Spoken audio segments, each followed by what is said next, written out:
Hey everybody, it's Joric. Welcome back. Hope you're doing great wherever you are in the world.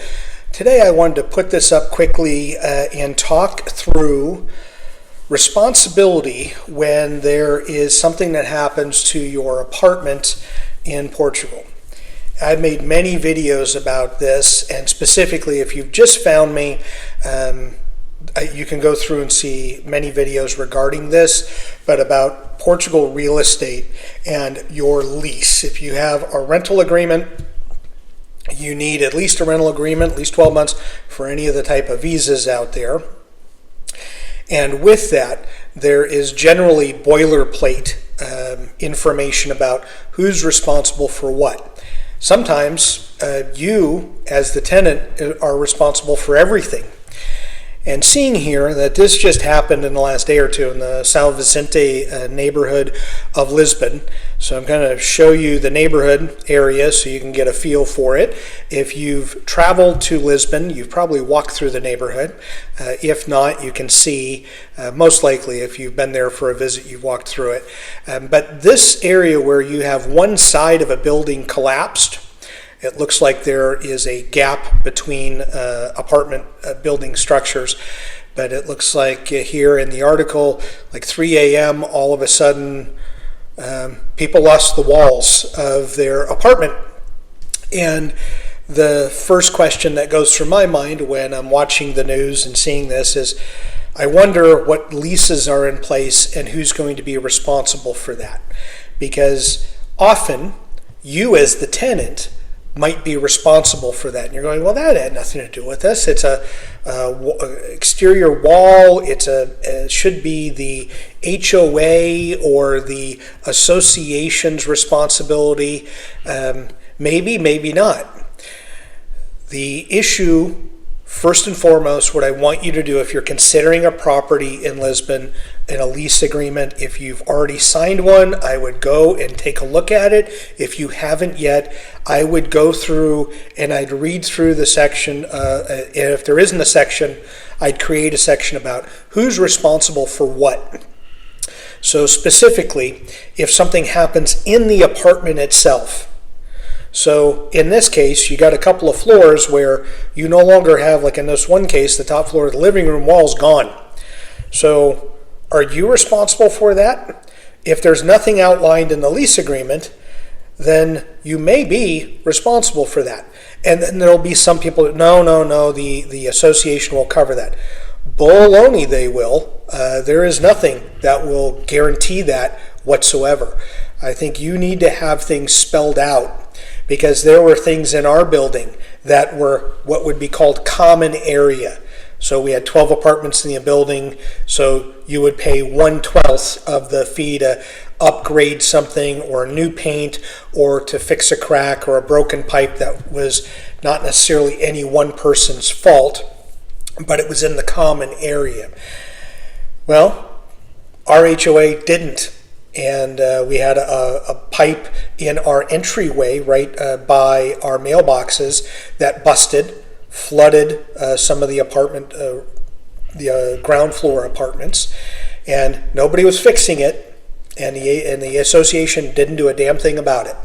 So we ended up paying for the fix and to repair the wall because the people that were responsible didn't, so we had to. And that's a common story. This is a video that not many people make or talk about. But I would highly recommend and suggest that anything within the apartment is very well spelled out, what you would be responsible for if you damaged it, and what the landlord should be responsible for if it's an act of God, let's say, or if it's not your fault that something broke. Meaning, the back wall, your living room wall, all of a sudden you now have a beautiful view of the São Vicente neighborhood because it's gone. That should automatically, the landlord or the association who, the managing fees for the building should be paying for that. And that should be spelled out. This is a great example of most likely these the people that are going to be displaced might very well be immigrants, and who knows what they have in their contract. And it's vitally important when you are looking at a property. Don't do it sight unseen. walk the apartment building, look at the front of the building, get access to the back of the building, look at the entire building, because it's very important. Because if you're leasing someplace, whether it be 1 year or more, yes, you have your apartment itself, but you're also in the building. And if there are cracks and leaks and odors and things like that, you need to be aware of what is going to happen, and will anyone fix it? We've had friends that have lived in apartments for years in Lisbon and years in Portugal. Some of them moved there before we did. We did in 2019. The lift, the elevator, hasn't worked in 6-7 years, and no one's fixing it. And so either they pay for it out of their pocket, which they're not going to get reimbursed for. So this is a poignant time based upon what just happened here. I wanted to report it is vitally important that you have a firm understanding of who is responsible for what. Because if you don't, and all of a sudden the landlord says, well, you need to pay to put this wall back, and you're going, well, no, I don't. This has got nothing to do. And they may say, well, here's the lease. You signed something that said you're going to be responsible for all damage. I will be honest, most of the rental agreements that I saw in Portugal were written that way. And I don't mean it maliciously. They weren't written. They were just written that tenant is responsible for any and all damage. It was like this catch-all statement, of which, again, most of the rental agreements are boilerplate. So it's not like they created that and put it in. It's just something that was found on the internet and put in there. Clearly explain what is your responsibility, what is the landlord's. I would also want to see what agreement is in place for the association. If you're buying in a building as opposed to your own property, this isn't for people that are buying a single family home or a farm property, but those of you that are going to be in a building, which is the overwhelming majority of you, I'd want to see the agreement of how often they meet, what they pay for, meaning the association of that building. When's the last time they met? We didn't ask for that when we moved, and we bought our place, so it's a different story. But the last time our group met, when we moved in 2019, met in 2009. That's the last time there were any notes of any meeting. And the people that were in the bottom left, the first apartment as you walked in, that were kind of managing things, that was the last time that they had any notes of any meeting taking place. And people will argue, oh no, people have annual meetings. BS, they don't have annual meetings.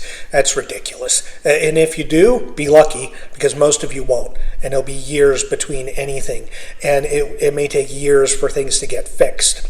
So, before you get in a situation where it's 3 a.m. and all of a sudden you walk out and your living room wall is now open air, be careful. Read your lease agreement and know exactly who's responsible for what. So, and if you don't, I'm here to say I told you so.